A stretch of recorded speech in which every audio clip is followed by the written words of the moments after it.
Well, welcome to Focus Today. I'm your host, Perry Atkinson. And I want to take a few moments at the top of the program today again to just make you aware that coming up September 23rd will be our annual fall Share-a-thon. We always do this in the fall, and this is where we ask you to prayerfully consider supporting the Dove. And I want to say thank you to all of you who have been so gracious towards the Dove, not only this past year, but in getting us into the new building. It has been phenomenal. We are now broadcasting from the Dove's new live media center, and we're pretty excited about it. And it's been quite the challenge to get in here. We had just about every challenge you can possibly imagine come at us. If you've done anything like this in your own life, you know that sometimes things just don't go as planned, and we certainly had our challenges. We are still in the midst of construction. We had to make a decision to get over here as quickly as we can. We just couldn't afford supporting two places at once, and so we moved in as quickly as we can, and we're still doing some modifications around us. And we've had our challenges technically and otherwise, but it is all coming together. We are so excited. We are now broadcasting both radio and television from the new facility, and it's working out great. We couldn't be more excited, and there's still a lot of things to take care of. But none of this happens without you. About 86% of our support is from listeners and viewers just like you. We do receive some revenue from some of the programs that you hear and watch on the Dove TV. They do what they call revenue sharing with us. And on the television side, yes, we are able to sell some advertising, but on the radio side, we're not allowed to do that. So, but overall, vast majority of what happens here at the Dove is through you and your generosity. So hopefully in the last couple of days, if not maybe over the next couple of days, you'll be receiving a letter in the mail asking you to prayerfully consider continuing your support here at the Dove. Now, I can say this from the bottom of my heart. I only ask two things when you support the Dove. Number one, that it's clearly the Lord leading you to do it. That's real simple. And number two, it's a joy for you to do it. Now, with that, I also say, please don't take from your church. We are not here to replace the church. We are here to augment the church, to come alongside and support the work of the church. So your tithe goes there first. And if the Lord has you involved in other ministries, and there's some great ministries around the valley and throughout all of our listening and watching and viewing areas, if you're involved in another ministry, you support them first.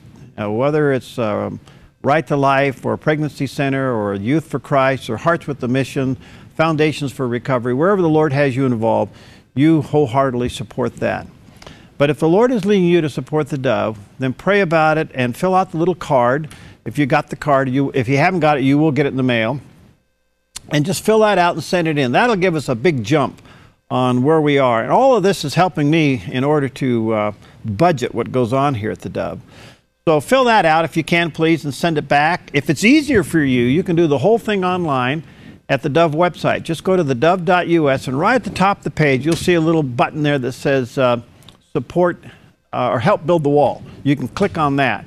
And it's simple and it's secure, and you'll be on and off there in just in a matter of moments, and you can do it there.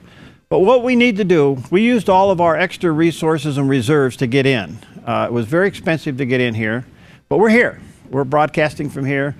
Moving satellite dishes and microwave dishes and 4 radio stations and 2 television stations was no easy task, and it certainly wasn't a cheap thing to do.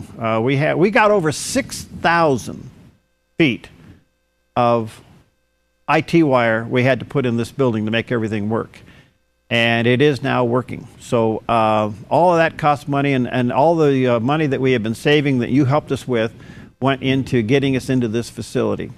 Well, we still have just a little bit more to do, and that is to build a big wall around the television studio. In fact, the TV studio is in the middle of everything.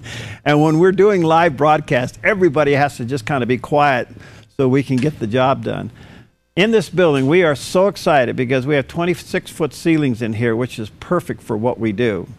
But we have to build a wall around the television studio that box it in, and it is 26 feet tall. And the estimated cost to build that wall and to put the doors and the windows and the electrical in it is about $45,000. So we're asking you to prayerfully consider helping us with that. And again, you can take care of that by filling out this little card, or you can go online at thedove.us and click on Help Build the Wall. And then be praying. Would you be praying about it?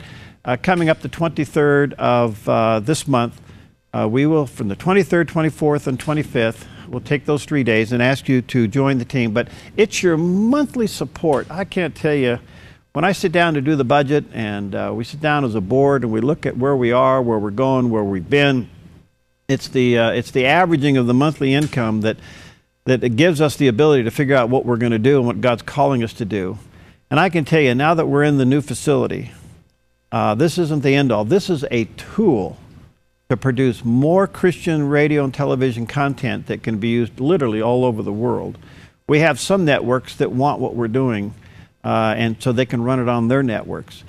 So something's happening very unique and very exciting here at the Dove, right here in Southern Oregon. It's coming out, and it's literally touching the world. I want to read to you a little email that we got from somebody who was watching one of the YouTube videos that we produced on FocusToday, and then it went on the Dove website, and they got it off the Dove website. Here's what it says. He said, "I'm currently an agnostic and was raised Christian.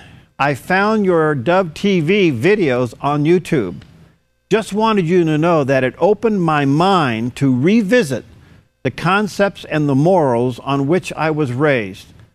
Thanks for being inquisitive and out of the box in your work." Now, folks, we get stuff like that all the time from all over the world. And when you're supporting the Dove, you're teaming up making that happen.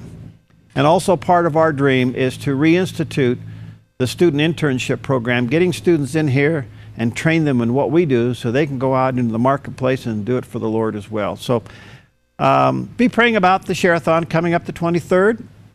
If it's easier for you and you've already gotten the card, would you take a few moments, just fill that out and send it back to us? Or if it's even more easy while you're thinking about it, just go to thedove.us, and right at the top of the page, you'll see a little button that says Help Support the Dove or Help Build the Wall. You can click on there and you can support us there. And I want to say thank you. Thank you so very much. We don't take your support for granted. We don't take it lightly. We pray for you. We're concerned about you. We consider you part of the team in all the things that we do. It's a partnership to reach the world. And when the world has gone flat with all of the things that are going on, people are using media in new ways. In fact, the scripture that motivates us every day here at the Dove is this one. It's found in Romans 10:20. "I was found by those who were not seeking me, and I manifested myself to those who did not ask." Now, how does that happen? Only God can take the content of the Dove, radio, television, YouTube, internet, the apps on phones and tablets, and God takes the content and matches it with the person's need. They weren't even looking for Christ, and they find him, and while they're watching the content, he manifests his love for them. It's a miracle that happens every day. When you support the Dove, you're partnering up, teaming up, helping us to achieve that 24/7. So thank you so much. Be praying about it and join the team. And if you've never joined the team, would you pray about it and become a partner here at the Dove? All right, we'll take a quick break. We'll be right back here on Focus Today.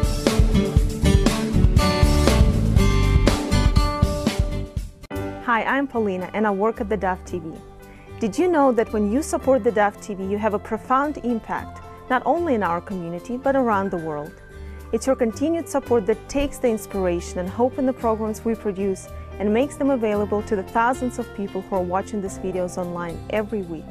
Help bring encouragement and hope to our valley and beyond by making a secure online donation today at our website, thedove.us.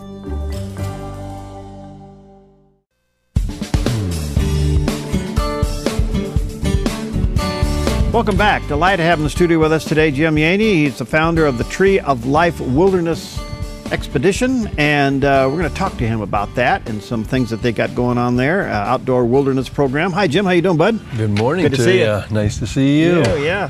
Well, what's going on? Well, I'm just coming over the hill from Klamath Falls this morning again, and we're just excited about a new step with Tree of Life. We've had a pretty good season this year, and we just had our state site review. I'm catching my breath here. I had to find your new building. Yeah. But we had a site review, and so as a license program that provides care to people, we just had our records reviewed and looking at the service that we provide, and it was pretty nice just to see that a Christian wilderness program that's being developed is going through its pioneering stage, and it's just been approved for another 2-year license. Oh, that's wonderful. Tell our audience, what is it that Life Wilderness does? Tree of Life Wilderness is a 21 to 60 day average type of service that really does a kind of an intensive discipleship program that does biblical counseling. And so basically it's an alternative to the traditional maybe treatment service that a person might go to an in-house program. Mm-hmm. They come with us and basically go through an assessment, do some skill building, and really participate as a kind of a small family unit out in a wilderness setting. And it works. And it works. Yeah, that's the main thing. Yeah, in fact, it's just been really nice. We just finished up a trip. Wow. And had a couple of young guys. We actually had four young people, a guy here from the Rogue Valley, a guy from over in Klamath Falls, a kid from up in northern Oregon, and a youth from Arizona.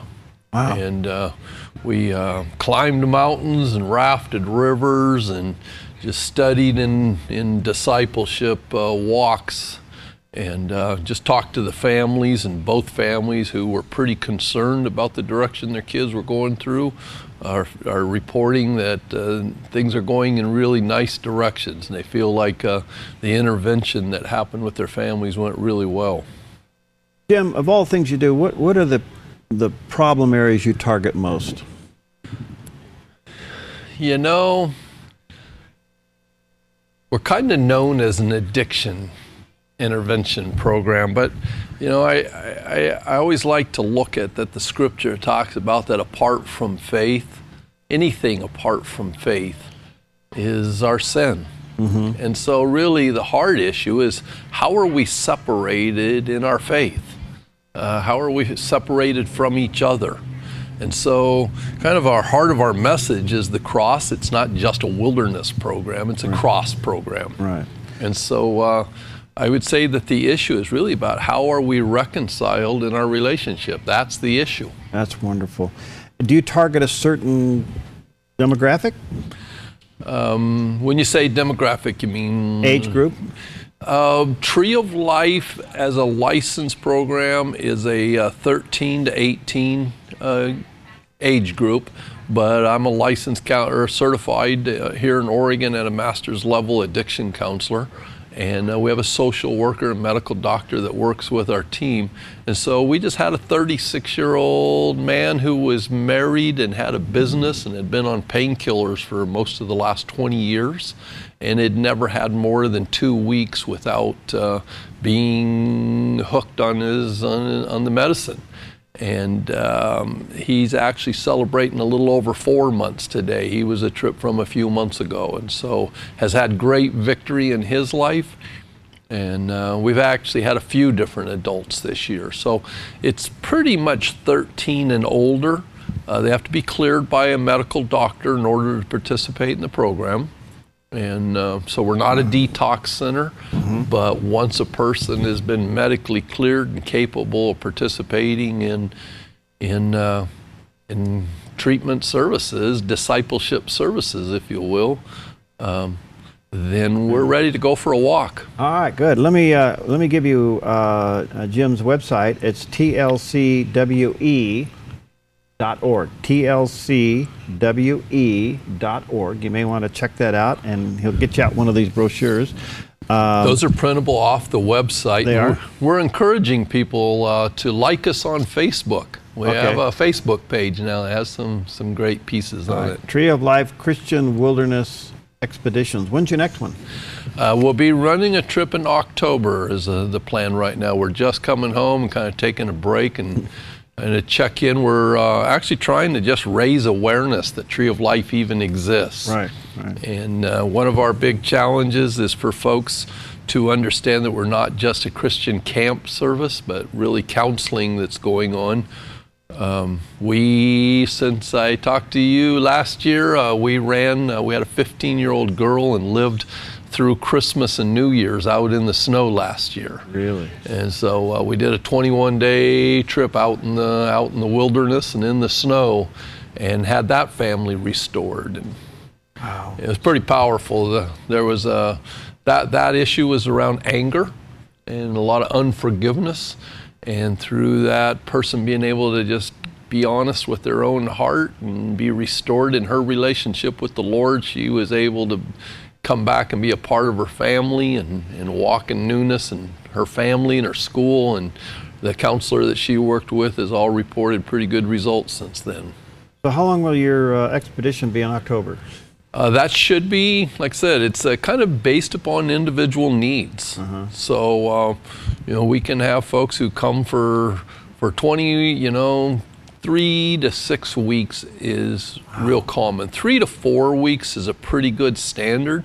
Part of our process is to see people restored to their community and their family, either their school or their job, and not be involved in, if they don't need to be involved in long-term care, we want to see people, back involved in trusting in the Lord and taking care of their responsibilities. This is fascinating, and you deal a lot with students. I mean, I realize there's probably a lot of drug issues, but what about, you had one with anger, what about depression? Depression is a pretty common term that comes up. If it's a real clinical depression, again, they have to be cleared by a doctor. So if they're at the point where they're not able to move, if they're kind of glued to a couch or on medications that wouldn't allow them to be out in the field, we have to have them seen by a doctor and cleared that they're actually able to participate. But depression, and very commonly with young people, some type of boredom, a challenge to their heart. What we really look at is that the scripture talks about that without a vision, the people perish. Yeah. And so what we really are involved in is not so much about what we're not going to do anymore, but about where are we going? What's our purpose or the direction in our lives? It's just fabulous. And are you on the move all the time, or you go to a place and for a while and then you move to another place? We mostly move almost every day. I think I've shared with you before that our expeditions are really kind of the metaphor of the children of Israel leaving Egypt. And we walk through a wilderness experience, but the inside wilderness of the heart is really about what are we trying to leave behind, and we're involved in this active walk. Wow. And so that process is, it's rare that we ever stay in a place more than 2 or 3 days. And usually it's just about a new camp every night. I think of the John Corson here, wrote the book about, cloud by day and fire by night. Yeah. And I'm looking, okay, where do we go next? Yeah. But our journey really is towards, our mission is based out of Isaiah 57. And it's basically to see people led to a trust in the Lord, to rebuild the road in their life, and to see people set free. How did you come upon this? How did you get called to do this? Well, I was a youth.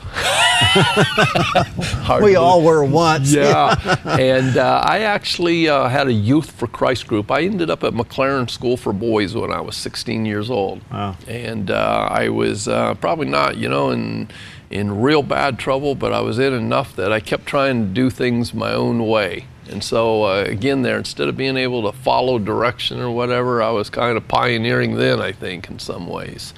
But I went to school there at McLaren, and out of about 300 kids at the time, 16 of us were picked up by a Youth for Christ group, and we summited Mount Hood. Wow. And at that time, it was a pretty serious challenge to my heart, and I felt like later on, I just really felt like God had reached out through these young men who were equipped and walked with us. And so I just really had a passion for walking with people and sharing what had been shared with me. And so we did youth ministry and camp ministries for a long time. And then a few years ago, we started seeing that you know, probably a pretty small percentage, but many people sometimes don't get at a community level what they need, and they end up being sent away or separated from their families and either sent to a camp, or you see divorce or people kicked out or run away. They end up either getting hospitalized, incarcerated, or separated on some level. Wow. All right, let me again tell you this. It's TLCWE. That stands for Tree of Life Christian Wilderness Expeditions. That's TLCWE.org. Next expedition coming up in October. And how many do you normally take? I mean, you keep the group small, don't you? You almost read my mind. Yeah. I wanted to share was that very commonly our license allows us to take up to 10 people, but in the last 10 years we have, our largest group has been 5, and most of the trips this year has been with one individual at a time. Wow. It makes it harder for us to the cost effectiveness of it at one person at a time, because it costs almost the same to take one person as it does 10. Yeah. Ideally, what we'd like to do is invite folks who think that this kind of a ministry is a good thing to partner with us and share in some way. We'd like to sponsor camps and be able to serve more people. All right. And so to really answer your question, usually 2-3 people most. But how impacting is that? That's just got to be incredible. Very individualized care. Again, real different from camps where you're in a great experience of adventure in Christian camps and ministry that way, but to be able to really address issues of the heart, to be in a small setting like this, we really emphasize this we, the W in wilderness and the E in expeditions, is that it's a we thing, and so our relationship with Christ being reflected in our relationships with each other. Well, folks, pray about it. Maybe you want to help sponsor some kids to do this. Maybe you know somebody that needs it, or you yourself, or somebody in your family. Get a hold of Jim right away at it's TLCWE.org. Got that? TLCWE.org. And the phone number, 541-281-2956. Last thing? I was going to say, if I can mention, on Saturday the 27th, I see Foundations for Recovery has just been on your show. Yeah. And we're going to be attending that. We'll have one of our guides and our board of directors, and if folks would like to come out and ask questions or anything, we'll also be a part of the recovery fair. All right, the Foundation for Recovery, big event coming up the 26th and the 27th, and that's going to be in the park right behind the post office in Central Point. So Jim and his crew will be there. All right, good to see you, friend. God bless you for what you did. All right, we'll be right back.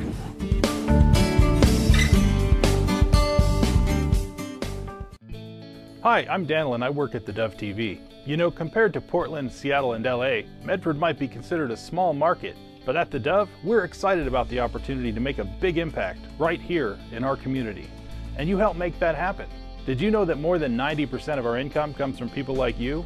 You can help us now by making a secure online donation at our website, thedove.us, or by phoning 541-776-5368.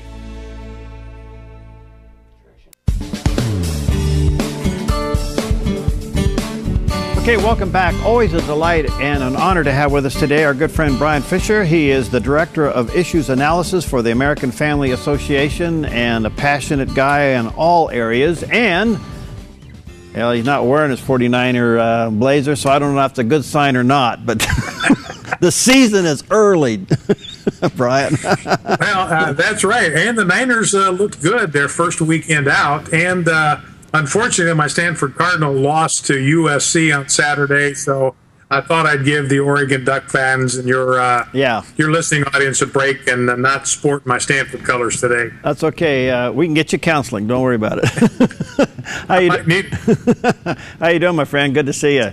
Doing just fine. Good to be with you. Good. I want to talk about this L.A. court ruling on same-sex marriages, and in particular what happened in Louisiana. So is this thing heading to the Supreme Court?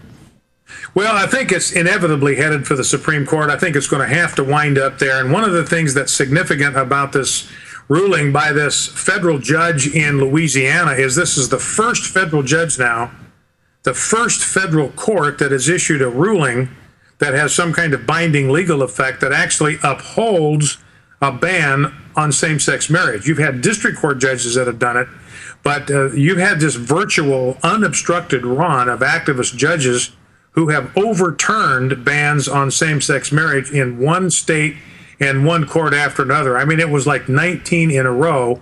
So this ruling by this Judge Feldman brings that process to a screeching halt. And what that means now is you have conflicting rulings from lower courts, and that's typically what will trigger the Supreme Court to take up a case. If they've got conflicting rulings from a lower court, then obviously you need to have that resolved. And so I think it's pretty certain that this is going to make its way to the Supreme Court. And of course, the sooner that happens, I think for everybody, the better. All right. Now, why isn't this just a states' right issue? Why would it be?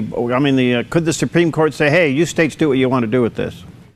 Well, you know, and our point all along has been that the Constitution is completely silent about marriage. The Constitution itself does not address the issue of marriage. You go to Article 1, Section 8, it lists all of the enumerated powers that we, the people, have delegated to the federal government, and there is not a single mention of the right or the authority to dictate marriage policy to the states in Article 1, Section 8 anywhere. So that means the federal government, whether it's Congress, whether it's the judicial branch, whether it's the executive branch, has authority under the Constitution to dictate marriage to the states. None. So we believe this ought to be a states' rights issue at the very beginning.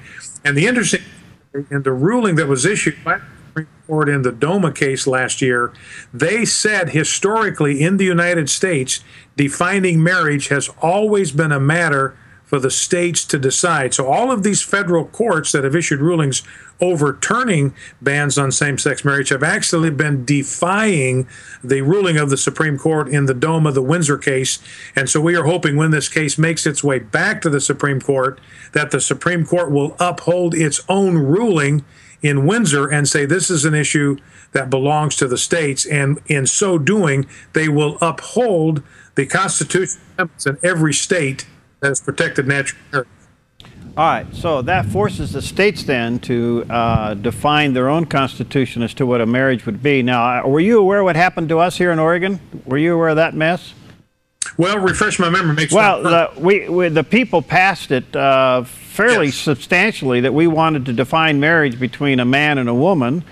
We had a gay activist group go after the judge to overturn it, and we had an attorney general that did not even go before the judge to defend the ruling of the people. Well, and that's happened in a number of other jurisdictions. There are probably at least 6 states where their attorney generals or their governor have decided we're not even going to defend this thing. You know, even though they have a sworn duty, they took an oath before God that they would uphold and defend the Constitution, not only of the United States, but the Constitution of their own individual states. So they were derelict of duty, not even to show up and defend this thing. And that's one of the reasons that these overturns have taken place, is because nobody has showed up to defend the constitutional amendments in these various states. Bryan, what does your legal counsel tell you? I mean, where is this going? I mean, if it goes to the Supreme Court, and given the makeup of the Supreme Court, you think we got a good chance here? Well, it's hard to say, and it's going to come down to probably Justice Anthony Kennedy. It seems that all of these controversial issues on social matters come down to Justice Anthony Kennedy's vote. And you take a step back, Perry, and look at the larger issue here. It's just unconscionable. It is just unforgivable. This would be such an offense to the Founding Fathers that we would be at a place in this nation's history where we would be allowing one judge, one man, to establish domestic policy, marriage policy for 315 million Americans. That just violates everything we know about a Republican form of government. But the interesting thing is this Louisiana judge, Judge Feldman, in his ruling, he cited a ruling from Justice Anthony Kennedy in a different matter altogether. Justice Kennedy wrote the majority opinion in a ruling that had to do with overturning affirmative action quotas in the state of Michigan. The people in Michigan went to the ballot box and they said, we do not want race-based quotas in our educational system. And Justice Kennedy said, look, they've got the right to do it. Just because this is a controversial issue does not mean that a court has the right to take away from the people of Michigan the right to establish, to deliberate, to go to the polls and vote on the kind of public policy they want to be recognized in the state of Michigan.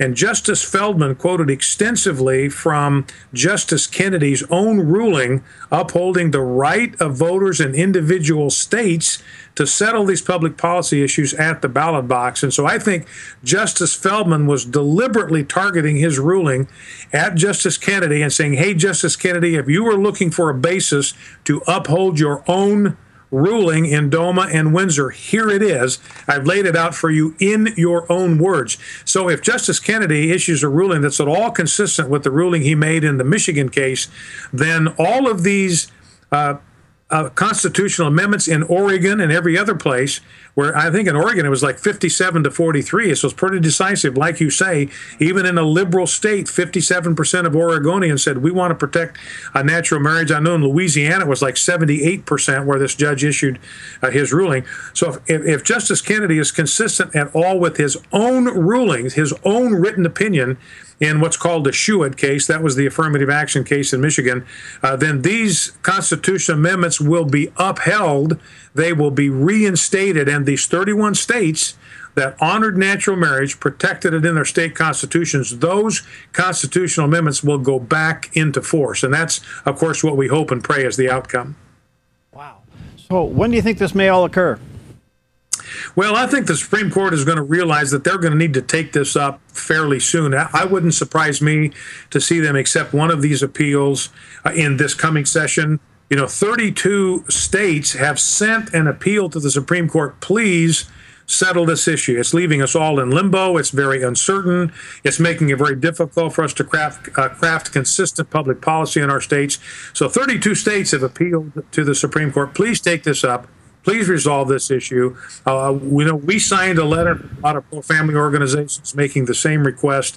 So I believe it's my sense that the Supreme Court will take this up in this coming session, and perhaps a year from now, we'll know what the Supreme Court has decided. Okay, so where does this leave civil unions? Well, that again, if the Supreme Court upholds the right of states to define marriage policy for themselves, then things would go back to the way they were before all of this brouhaha and all of these activist judges got involved. Right. So there were some states that legalized civil unions. Those legalizations would remain in place. What the Supreme Court would be saying, and this is what we hope they say, is this is up to the individual states. This is a matter for the states to decide, and the states can decide, their voters can decide whether they want to recognize civil unions between same-sex couples or not. Now, I personally think that's a very bad idea. Mississippi doesn't allow it. Idaho, where I was a co-author of our marriage amendment in Idaho, we flatly prohibited recognition of any other domestic unions other than the marriage of a husband and a wife. So those states that have done that, then their right to establish that as public policy in their states, that would be protected, and that's what we hope is the outcome. Okay, this is very interesting. So if it goes back to the states, I guess let's hope and pray that does. That they make that ruling. That means some states, however, could go ahead and say allow for same-sex marriages. Does that still solve the problem if you have one or two states that do it? What kind of an effect that's going to have on us? Well, here's the reality of it. 31 states passed marriage amendments. That means in 31 states, the voters, the citizens in those states, they went to the polls and said, we want to amend our Constitution, which is the supreme law in our state, to protect natural marriage. Now, it's a very difficult process to revoke an amendment. They would have to go through the same process in reverse. So these states, the only thing they could do then, if the Supreme Court the right of states to do this, the only thing that citizens in those states could do to go to all the trouble to collect signatures and to put something on the ballot that would revoke. We've repealed federal marriage amendments. We did with the 19th Amendment. We repealed that. They could do that, but they would have to go to the trouble to do that. So it would restore significant protection to citizens to define this issue for themselves.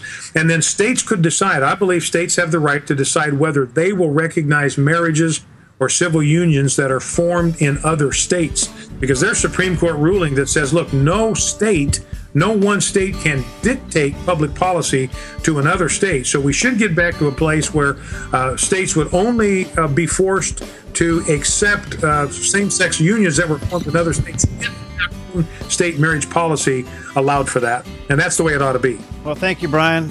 Thanks for all you guys do there at AFA. And by the way, I want to say our viewers and listeners, go to afa.net and support what they do. Get in this. It's also an incredible resource for you, afa.net, with all the things they got going on. Bryan, you're a delight and an inspiration. Keep up the good work, and let's stay in touch, buddy. You bet, Perry. It's always a pleasure to be on with you. Thank you. All right, God bless. We'll be right back.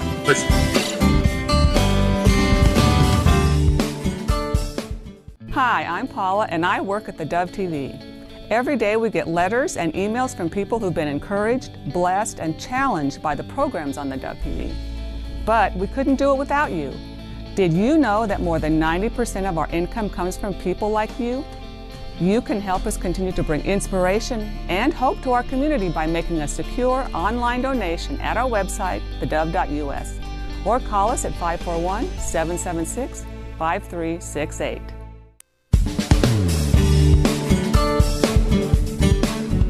Well, welcome back. As you know, immigration is a big issue today, and the president had threatened to do an executive order during the recent summer recess of Congress to do basically a massive amnesty bill. And now that's been put off. The president says, well, he probably won't do that now until after the election because so many Democrats were upset that this may interfere with the election. Well, in the meantime, what about all of those who are in the United States illegally? Have they been betrayed by the president or the Hispanic community in particular? Well, we are having with us today Liz Peek. She is a columnist for FoxNews.com, and she also writes for thefiscaltimes.com, wants to talk about this. Hi, Liz. How are you today? I'm terrific. Thank you. How about yourself? Oh, doing great.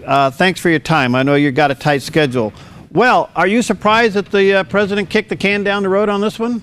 I'm not at all surprised. He has wobbled and woofed on this issue of immigration reform since before he took office, constantly promising things to the Hispanic community, a pledge to, in this first 100 days, put before Congress a immigration reform bill, and it's never happened. And he has constantly sort of hopscotched around the issue depending on where the polling is. And so, of course, before the 2012 election, the polling in the Hispanic community grew increasingly negative about the president because he had not followed through on earlier promises and worried that they would not turn out and vote for him. He, passed the executive order known as DACA, which was sort of a mini DREAM Act protecting young people against deportations. And sure enough, only 27% of Hispanics voted for Romney, and in several crucial states like Florida and Colorado and Nevada, the Hispanic vote was very important to reelecting the president. So, you know, where are we today? We're looking at another election.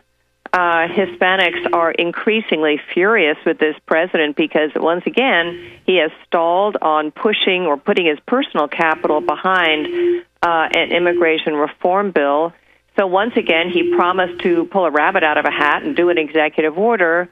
But in this case, the red state Democrats, people like Mary Landrieu, who are trying to hold on to their Senate seats, were very concerned that there would be backlash against that. So now he has delayed it. It's so transparently political that I think, you know, once again, his polling is sinking amongst Hispanics as it is across the country. But I think really this is sort of the last straw. I think the Hispanic community is like, okay, we have given you the benefit of the doubt. We've believed you that you really wanted to do this, but now we're not so sure. Well, they still need a liberal to do it, so who are they going to vote for? Well, I think it's an interesting. We're seeing some interesting developments, mainly because of the surge of unaccompanied Central American minors across the border this summer, that really sort of hardened attitudes about illegal immigration in America. For the first time, astoundingly, national polling suggests that the country trusts Republicans over Democrats to solve our immigration problem. Wow. Note that the country thinks we have a problem, and we do. We can't continue to not deal with 11.5 million people in America who are undocumented. It's not fair to them, and it's not fair to the country. So my contention is that the Republicans actually have an opportunity here to stand up and sort of be the party of responsibility and figure out, on several issues where there is widespread agreement, how we can actually move forward. One area of agreement is border security. Now, polls show that Americans are more concerned about border security than they are about enabling 11.5 million undocumented people here to gain some sort of access to legal status. That's a real turnaround from 6 months ago, and it's completely because of what happened on the border this summer. People were aghast. We consider ourselves to be a rule of law nation, and all of a sudden we saw that we were not a rule of law nation. So it was very worrisome.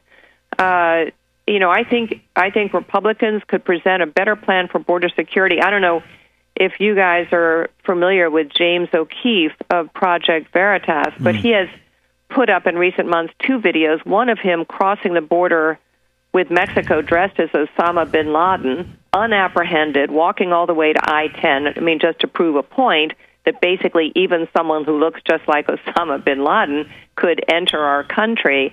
And he just recently, today or yesterday, put up a video of him driving a speedboat across Lake Erie with someone who's dressed like an ISIS terrorist and just walking into Cleveland. These are sort of comical videos, but they really highlight the issue that many on the right are very worried about, that our borders are pretty darned open.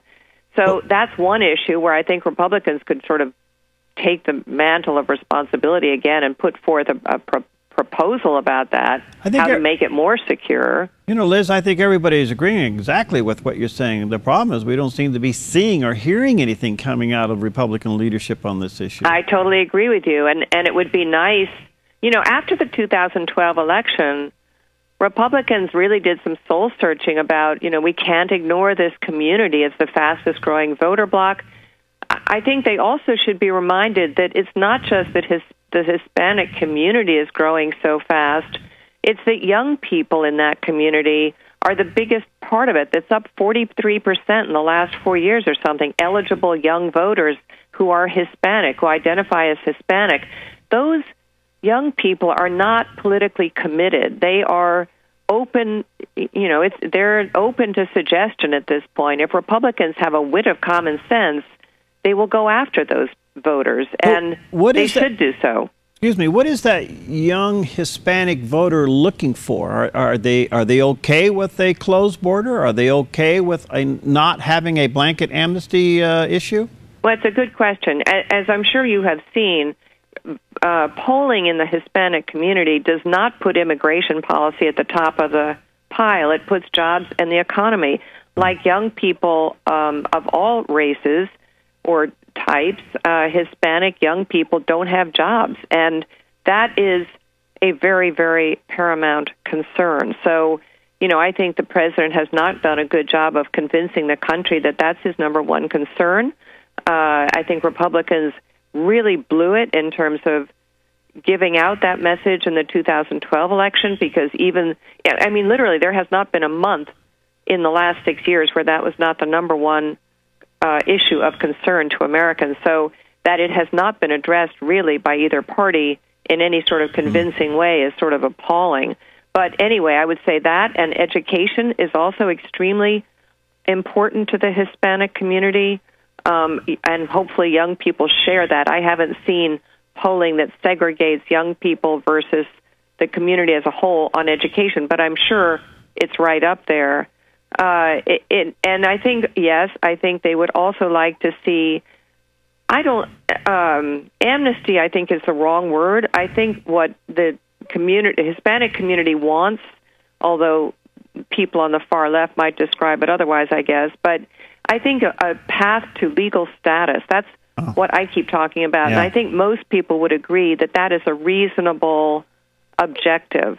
Yeah. And not deportation, not citizenship necessarily, but some sort of legal status, which is good for the country. Yeah, I think that's the whole. I mean, we're not going to gather up 11 million plus people and throw them over the fence. That's not going to happen. So you got to figure out a way to process this problem and identify them, bring them in out of the shadows, and then put them on some kind of a path that makes them legal citizens. And if there was a substantial or a comprehensive plan to do that, you'd probably win their support. But it's also been said that if the president does postpone his executive action after the election, let's say he does it, and the Senate turns over and the House stays pretty much controlled by Republicans, is there enough there to stop it? Well, I think that's a good question, and that'll be a real deciding point for Republicans, because what the president knows is that he can sort of dangle this somewhat offensive act on his part, offensive to me because it is so blatantly political and because everyone is sort of saying don't do it. Mm-hmm. If he does that, he can be pretty sure that Republicans are going to jump up and down and make a lot of noise, and that will be good for Democrats in 2016, I think. Right. The tragedy here is, I think, that all these stop-starts, all these arguments about executive orders, et cetera, and this border surge, there's all these kids at the border, which without a doubt came about because of the DACA, it has really made the chance of comprehensive immigration reform, bipartisan, intelligent reform, it is just taking it off the table. And that's too bad, because 5-6 years ago we were very close to having that bill and the McCain not McCain-Feingold, but the McCain bill that was done with Democrats. It came very close to passing, and I don't see that happening very soon. In the midst of all of this, Liz, there's been another phenomenon. We've gone from what would be considered legal status for undocumented persons, nice way of putting it, to border security because of terrorism. Yeah. This is kind of interesting because now border security is kind of preempting the whole immigration issue. That's exactly right. And by the way, we have Eric Holder and Chuck Hagel and various people to thank for that, because they have raised the issue. And by the way, they're a legitimate issue. If we have Americans and Europeans going to fight for ISIS, they can very easily come home. Yeah. And the O'Keefe video about Canada was interesting, because I've been sitting here saying, okay, wait a minute. Yeah. A lot of these guys are English. The English can go to Canada, and easily. Come across. And who is looking at our Canadian border? Absolutely nobody. Yeah. So I think you have a serious issue. Yeah. Hey, Liz, I hate to step on you. I'm out of time, but thank you. Terrific. Again, foxnews.com or thefiscaltimes.com. Check out Liz Peek's articles. Thanks, and let's get in touch again soon, okay? Thank you. So I'll get my Skype working by then, hopefully. Thank you. Okay, thank you. Hi, I'm Jim, and I work at the Dove TV. Every weekday between 6 and 8 a.m., our award-winning news and sports team bring you the best morning show around. It's live, it's honest, and it's a whole lot of fun. And you help make it happen. Did you know that more than 90% of our income comes from people like you? You can help us continue to air local programs that share your voice by making a secure online donation at our website, thedove.us.